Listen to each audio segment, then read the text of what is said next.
सोमवार के व्रत में जरूर सुने ये कथा, मिलेगी शिव पार्वती की कृपा। सोमवार का दिन शंकर भगवान को समर्पित होता है।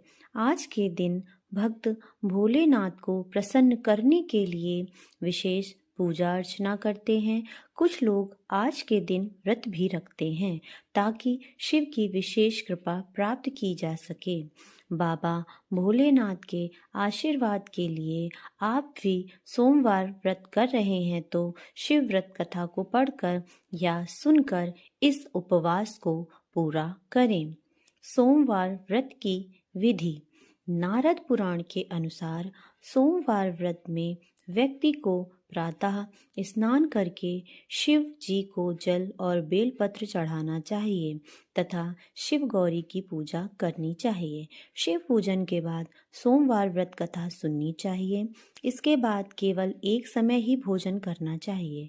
साधारण रूप से सोमवार व्रत दिन के तीसरे तक होता है, मतलब शाम तक रखा जाता है। सोमवार व्रत 3 प्रकार का होता है: प्रति सोमवार व्रत, सोम प्रदोष व्रत और 16 सोमवार का व्रत।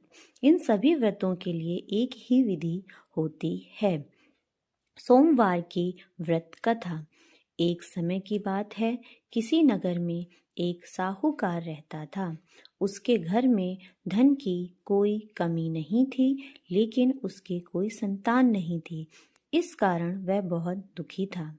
पुत्र प्राप्ति के लिए वह प्रत्येक सोमवार व्रत रखता था और पूरी श्रद्धा के साथ शिव मंदिर जाकर भगवान शिव और पार्वती जी की पूजा करता था।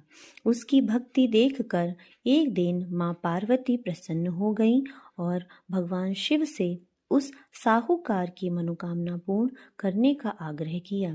पार्वती जी की इच्छा सुनकर भगवान शिव ने कहा कि हे पार्वती, इस संसार में हर प्राणी को उसके कर्मों का फल मिलता है और जिसके भाग्य में जो हो उसे भोगना ही पड़ता है। लेकिन पार्वती जी ने साहूकार की भक्ति का मान रखने के लिए उसकी मनोकामना पूर्ण करने की इच्छा जताई। माता पार्वती के आग्रह पर शिव जी ने साहूकार को पुत्र प्राप्ति का वरदान तो दिया, लेकिन साथ ही यह भी कहा कि उसके बालक की आयु केवल 12 वर्ष होगी। माता पार्वती और भगवान शिव की बातचीत को साहूकार सुन रहा था। उसे ना तो इस बात की खुशी थी और ना ही दुख। वह पहले की भांति शिव जी की पूजा करता रहा। कुछ समय के बाद साहूकार के घर एक पुत्र का जन्म हुआ। जब वह बालक 11 वर्ष का हुआ तो उसे पढ़ने के लिए काशी भेज दिया गया। साहूकार ने पुत्र के मामा को बुलाकर उसे बहुत सारा धन दिया और कहा कि तुम इस बालक को काशी विद्या प्राप्ति के लिए ले जाओ और मार्ग में यज्ञ कराना। जहाँ भी यज्ञ कराओ वहाँ ब्राह्मणों को भोजन कराते और दक्षिणा देते हुए जाना। दोनों मामा भांजे इसी तरह यज्ञ कराते और ब्राह्मणों को दान दक्षिणा देते काशी की ओर चल पड़े। रात में एक नगर पड़ा जहाँ नगर के राजा की कन्या का विवाह था, लेकिन जिस राजकुमार से उसका विवाह होने वाला था वह एक आंख से काना था। राजकुमार के पिता ने अपने पुत्र के काना होने की बात को छुपाने के लिए एक चाल सोची। साहूकार के पुत्र को देखकर उसके मन में एक विचार आया। उसने सोचा, क्यों ना इस लड़के को दूल्हा बनाकर राजकुमारी से विवाह करा दूं। विवाह के बाद इसको धन देकर विदा कर दूंगा और राजकुमारी को अपने नगर ले आऊंगा। लड़के को दूल्हे के वस्त्र पहनाकर राजकुमारी से विवाह कर दिया गया, लेकिन साहूकार का पुत्र ईमानदार था। उसे यह बात न्याय संगत नहीं लगी। उसने अवसर पाकर राजकुमारी की चुन्नी के पल्ले पर लिखा कि तुम्हारा विवाह तो मेरे साथ हुआ है, लेकिन जिस राजकुमार के संग तुम्हें भेजा जाएगा वह एक आंख से काना है, मैं तो काशी पढ़ने जा रहा हूँ।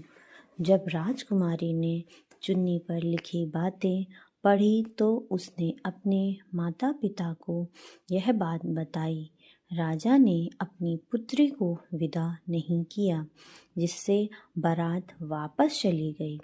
दूसरी ओर साहूकार का लड़का और उसका मामा काशी पहुँचे और वहाँ जाकर उन्होंने यज्ञ किया।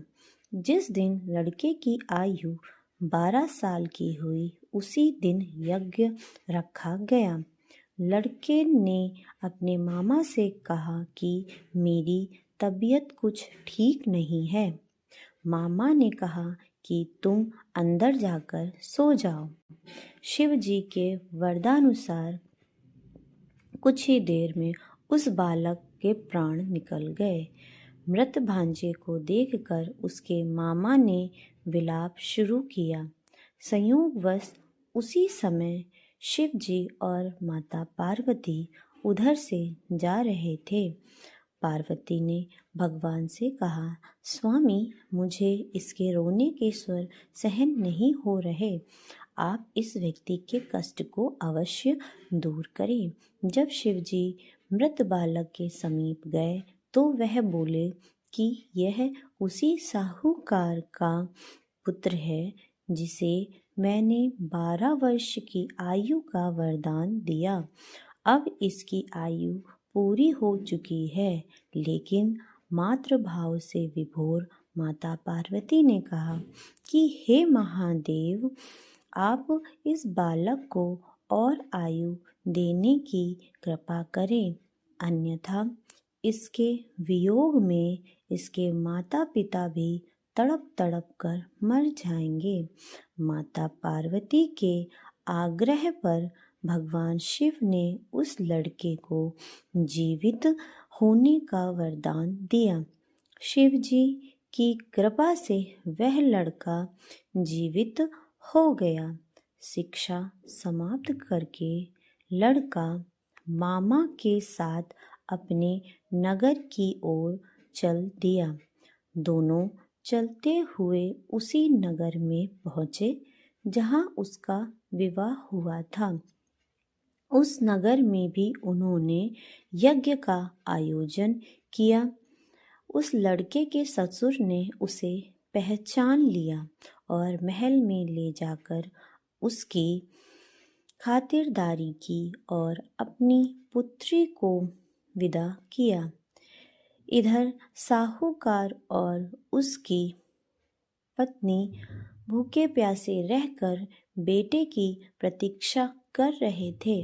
उन्होंने प्रण कर रखा था कि यदि उन्हें अपने बेटे की मृत्यु का समाचार मिला तो वह भी प्राण त्याग देंगे, परंतु अपने बेटे की जीवित होने का समाचार पाकर वह बेहद प्रसन्न हुए।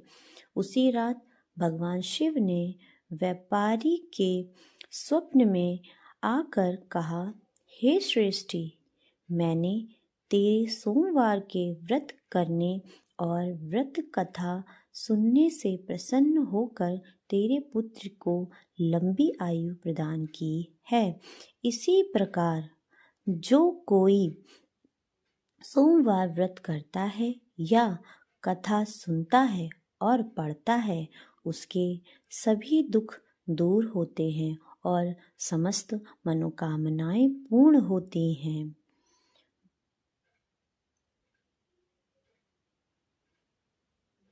बोलो भोले बाबा की